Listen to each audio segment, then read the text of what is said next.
Selamat sore Bu, perkenalkan nama saya Bunga Trinovanti Pangaduan, MPM 2205030342, Prodi PGSD. Di sini saya akan membahas materi ajar yang saya ajarkan mengenai pengukuran besaran, dinamika dan kinematika demi memenuhi tugas mata kuliah saya mengenai konsep dasar IPA. Dosen pengampun yaitu Dr. Eka Silahi SSI MPD. Di sini saya akan menjelaskan yang pertama, yaitu besaran dasar, turunan, dan dimensi. Besaran adalah sesuatu yang dapat diukur dan dinyatakan dengan nilai dan nilai memiliki satuan. Dari pengertian ini dapat diartikan bahwa sesuatu itu dapat dikatakan sebagai besaran dan harus mempunyai 3 syarat.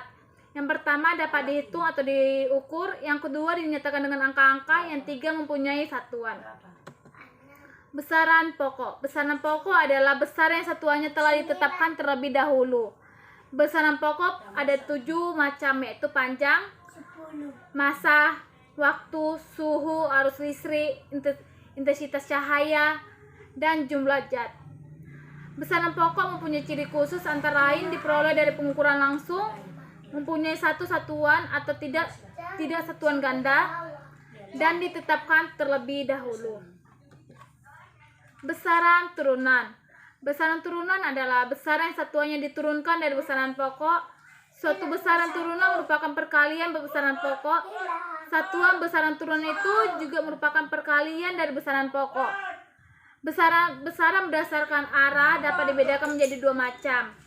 Yang pertama, besaran vektor adalah besaran yang memiliki besar atau nilai, satuan arah dan satuan atau arah. Contohnya kecepatan, percepatan, dan lain sebagainya.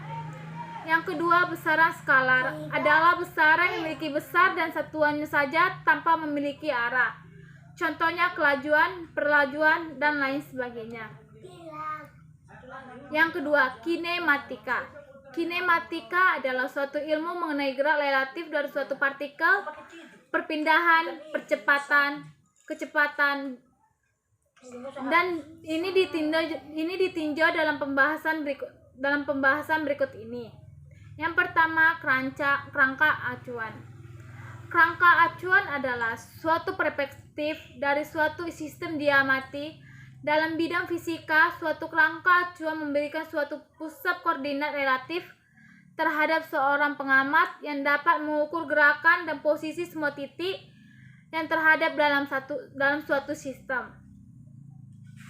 Titik acuan adalah patokan pengukuran suatu gerak.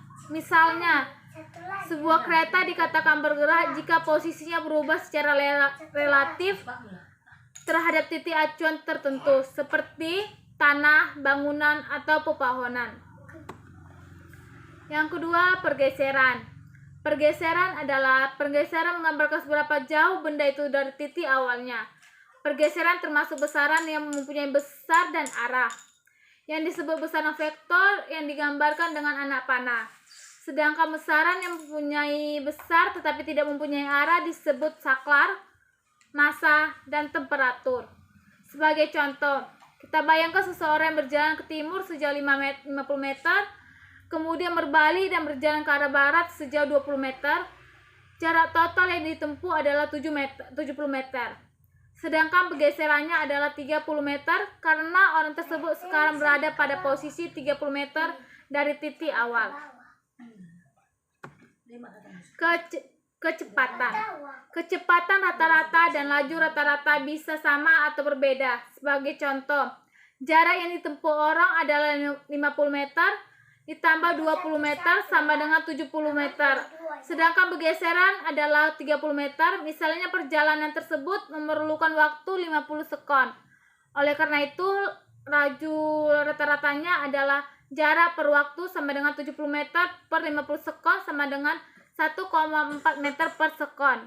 Sedangkan besar kecepatan rata-ratanya adalah pergeseran per waktu 30 meter per 50 sekon sama dengan 0,60 meter per sekon. Kecepatan sesaat. Kecepatan sesaat didefinisikan sebagai kecepatan rata-rata dalam selang waktu kecil. Kita dapat mendefinisikan kecepatan sesaat sebagai kecepatan rata-rata dalam bahasa limit menjadi sangat kecil mendekati 0 Untuk satu dimensi kita dapat menuliskan kecepatan sesaat dengan huruf V. Misalnya, Anda mengendarai sebagai sepeda motor dengan kecepatan konstan 40 km per jam. Dalam kehidupan sehari-hari ini jarang ditemukan.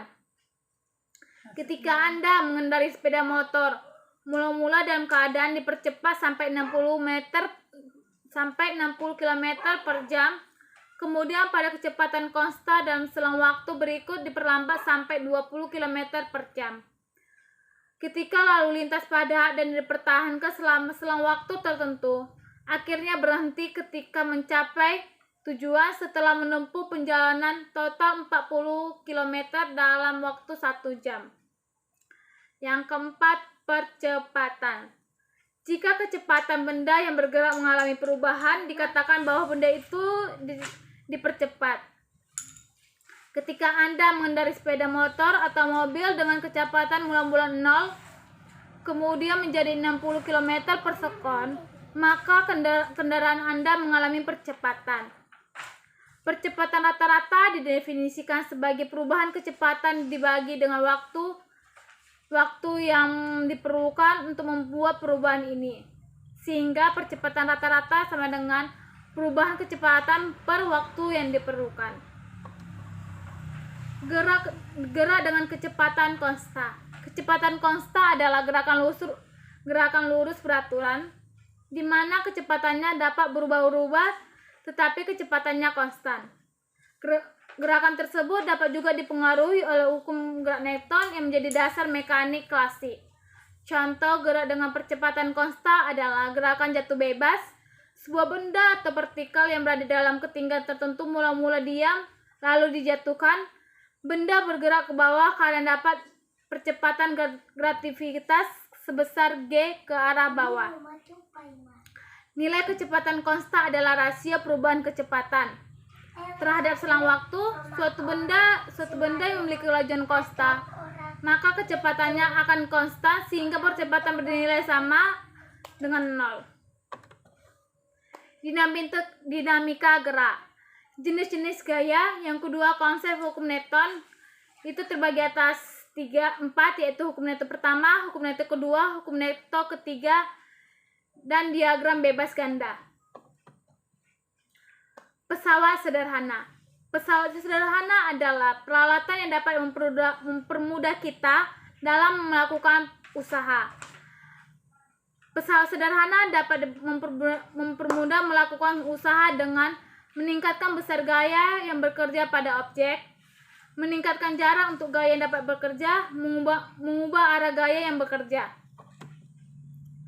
Sekian yang dapat saya sampaikan. Terima kasih.